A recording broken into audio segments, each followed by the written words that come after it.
ഒരു 20 വർഷം മുമ്പ് വടാട്ടുപാറയിൽ നിന്നും ഒരു രാജവെമ്പാലയെ പിടിക്കുമ്പോൾ അത് ആദ്യമായിട്ടാണ് പിടിക്കുന്നത്.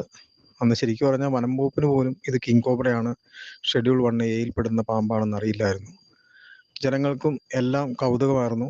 അന്നത്തെ കാലത്തൊക്കെ ഒരു രാജവെമ്പാലയെ പിടിക്കുമ്പോൾ ജനത്തിനെ നിയന്ത്രിക്കാൻ പോലും പറ്റില്ലായിരുന്നു. കാരണം ഇതൊരു അപൂർവ കാഴ്ചയായിരുന്നു. ഇന്നിപ്പോൾ ഇതൊരു നിത്യ സംഭവമായിക്കൊണ്ടിരിക്കുകയാണ്. ഈ രാജവെമ്പാല നമ്മുടെ പുറത്താങ്കട്ട് ഡാമിൻ്റെ താഴ്ഭാഗത്തായിട്ട് ജനങ്ങൾ തിങ്ങിപ്പാർക്കുന്ന സ്ഥലമാണ്. ശരിക്കും പറഞ്ഞാൽ വനത്തിൽ നിന്നും ഒരു 4 കിലോമീറ്ററോളം ഉള്ളിലേക്ക് മാറിയാണ് ഇത് പാമ്പിനെ കണ്ട ലൊക്കേഷൻ.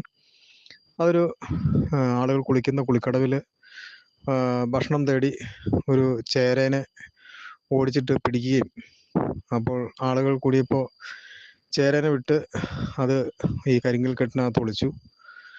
എന്നെ വിളിച്ച് ഞാനും വനപാലകരും കൂടി അവിടെ ചെന്നു. മണിക്കൂറുകളുടെ ശ്രമത്തിന് ഒടുവിലാണ്, രാത്രിയോളമായി, അത് ഇരിക്കുന്ന ഭാഗം കണ്ടുപിടിക്കാൻ. കാരണം DR കെട്ടിയ കരിങ്കൽ കെട്ടിനുള്ളിലായിരുന്നു. അപ്പോൾ ആ പാമ്പിനെ പിടിച്ചു.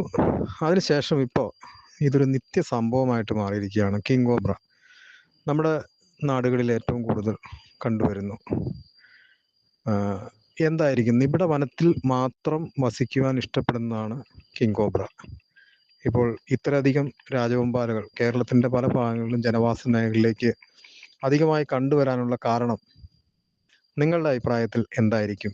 കമൻറ്റ് ബോക്സിൽ രേഖപ്പെടുത്തുക.